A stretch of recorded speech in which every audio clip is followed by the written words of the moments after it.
Alright, so now it's Cassandra time.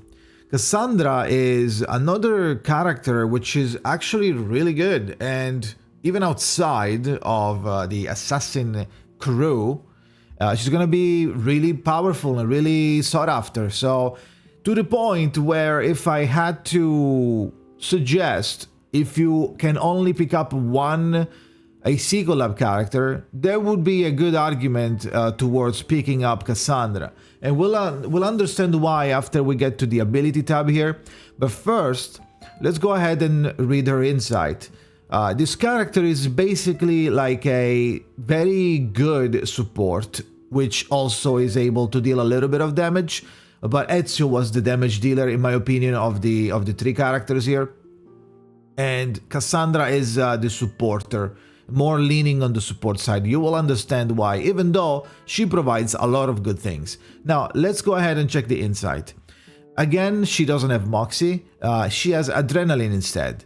She's gonna have 10 max Adrenaline, and when reaching certain Adrenaline thresholds, and they're different, it's like if you reach X amount of Adrenaline, you get Sparta Kick. If you reach, like, let's say Y Adrenaline, you gain Reign of Destruction, and if you get to the max, you get Rush Assassination, which is the ultimate, and you will get it like immediately. It immediately consumes all of the stacks and gives you the ultimate. These cards are gonna be materialized basically, and then you can use them, and they're not the same as your mercenary skills. Besides the ultimate, the two S1 and S2 are like special skills, and they're like on top of your normal kit. Okay, so that's one new thing. Now let's check the insight. When entering battle and at the start of the round, gain Adrenaline. She will gain 4 Adrenaline when entering battle out of 10, and then at the start of the round, every round she will gain 1. These numbers are from just looking at the live stream.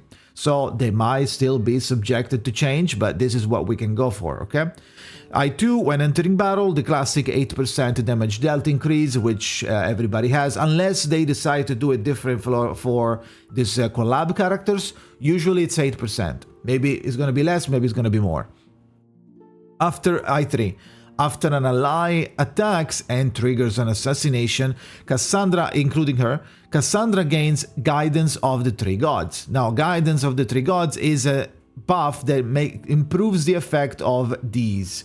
Way of Ares, Way of Artemis, and Way of Nyx. We'll know what it is in just a second and why this is so good. And if there are other characters with the assassination role label on the team, so Ezio or Alexios, Cassandra gains additional guidance. So it will be further increased. Now, what is a Sparta Kick? Sparta Kick is a one-target attack special S1. Deals reality damage, inflicts daze on the target hit. So that's some utility that you can have with Cassandra by generating Sparta Kick, and should be the easiest one to trigger. Reign of Destruction is a mass attack dealing reality damage to all enemies, which is okay. This is Guidance of the Three Gods. Rush Assassination, it's not explained here because it's on the Mercenary skill that we now read. Her skill 1 is called the Fury of Ares. It's a mass attack dealing reality damage to 2 enemies and gains Adrenaline for herself, which is good because there's no other way almost to generate Adrenaline outside of certain places here. It's not automatically generating besides the round 1 and whether you're doing an attack that has Adrenaline generation in it. And as you can see, not all of them do. So that's the first attack. Then we have the Mercenary Skill 2, which is S2, Advent of Artemis, one target attack dealing reality damage and inflicting lethal injury on the target hit. Clicking play to see how it looks. Now, lethal injury is a special debuff, let's say. Then whenever you attacking the enemy, that attack will count as an assassination. And what is an assassination?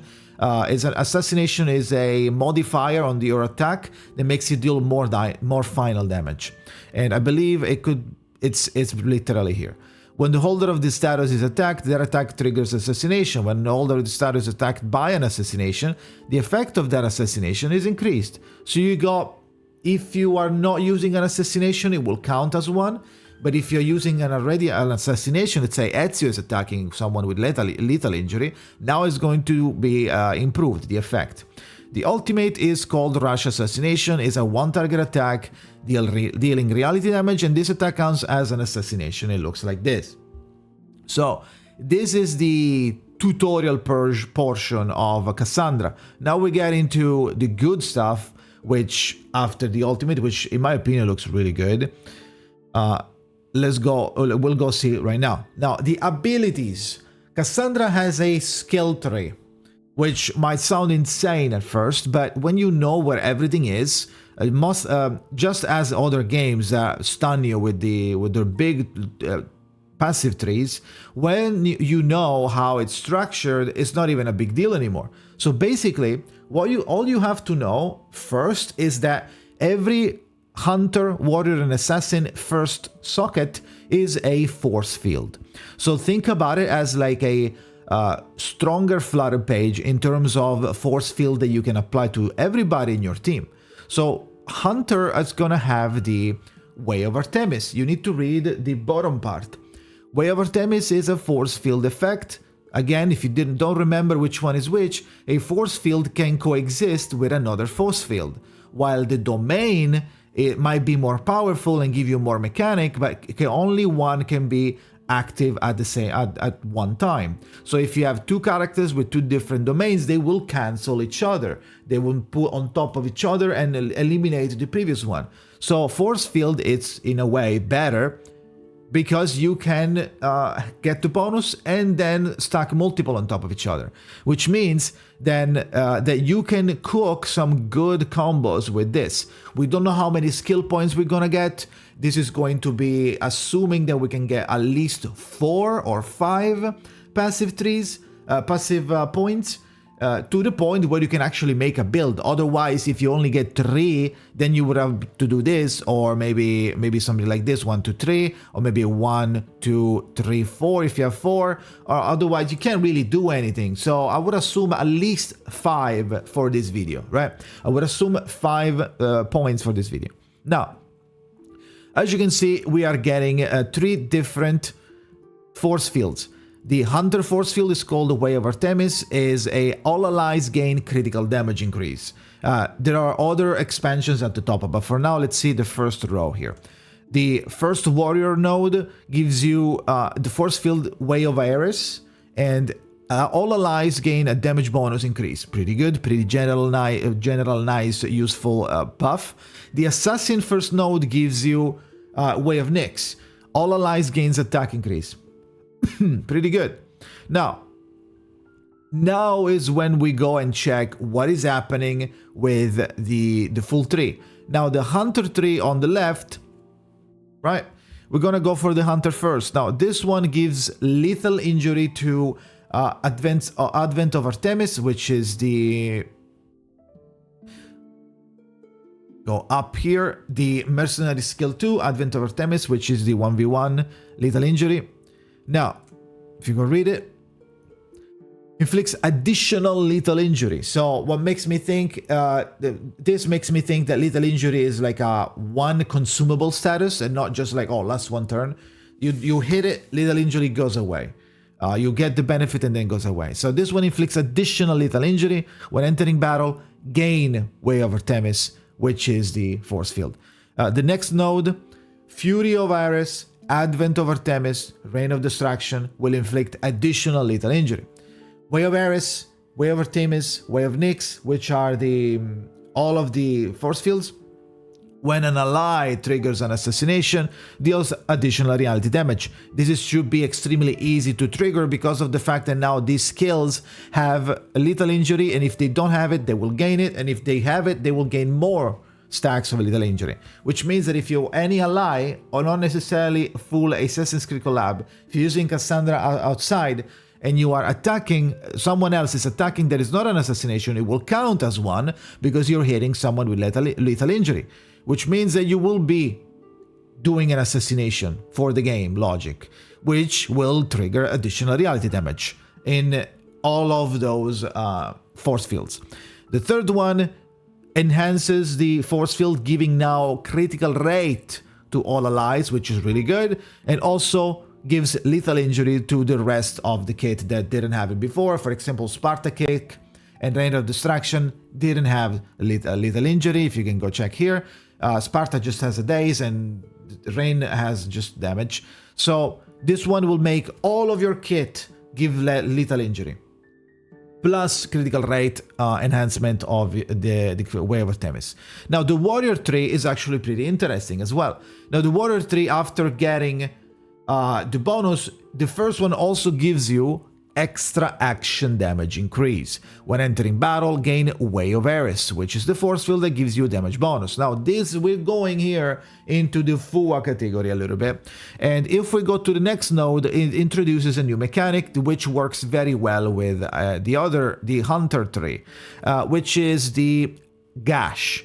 Now the Gash is basically think about it as like a wound or a bleeding status. When you attack them, and they have gash, any gash, it will trigger extra Genesis damage.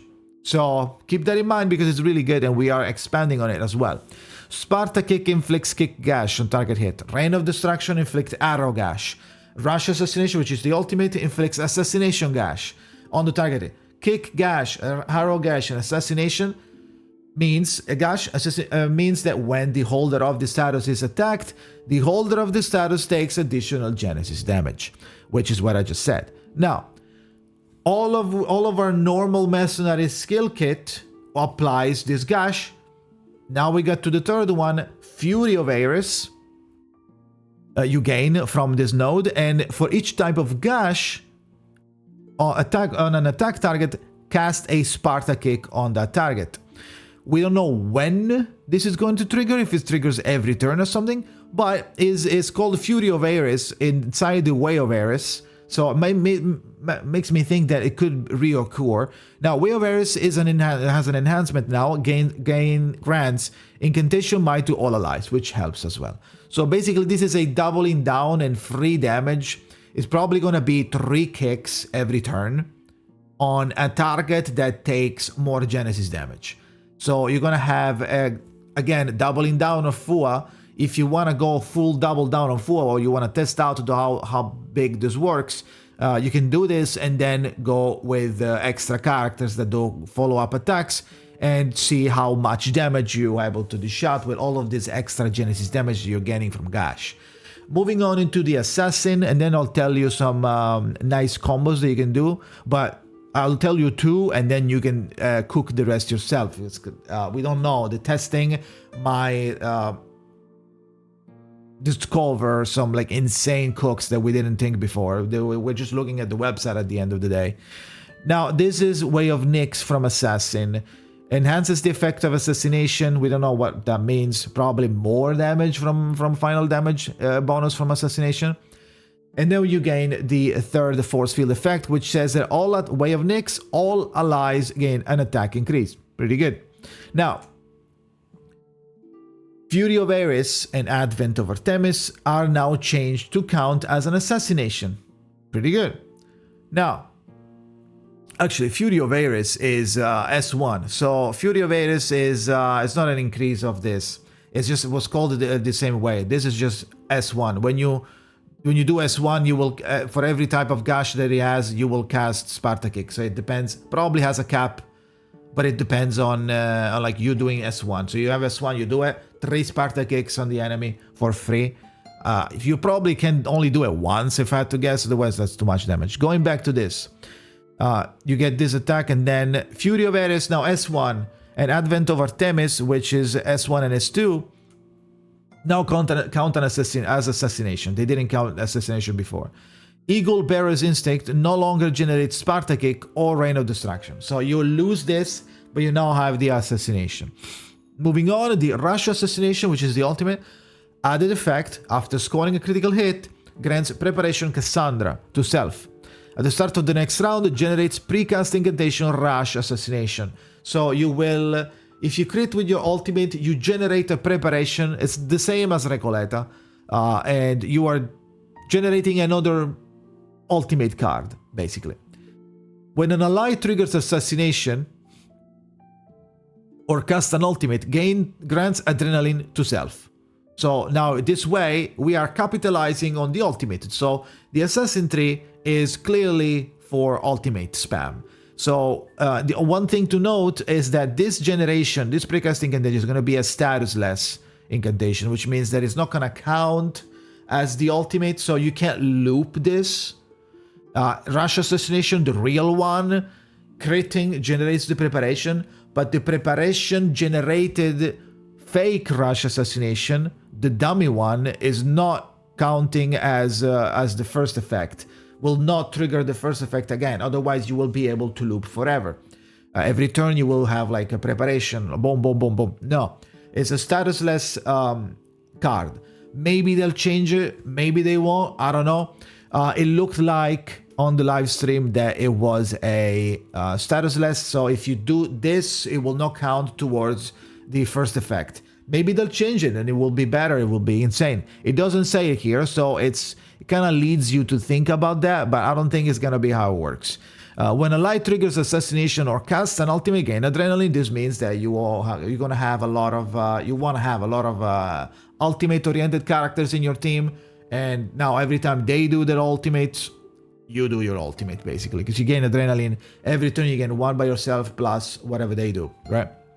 Or when they do assassination, so you could combo this with the lethal injury and make them attack the lethal injury character, counters an assassination, and now this assassination from the third slot of assassin is now counting as assassination, and then it gives you adrenaline, which makes you go faster into your ultimate, because every time you get 10 adrenaline, it will be converted into the ultimate automatically.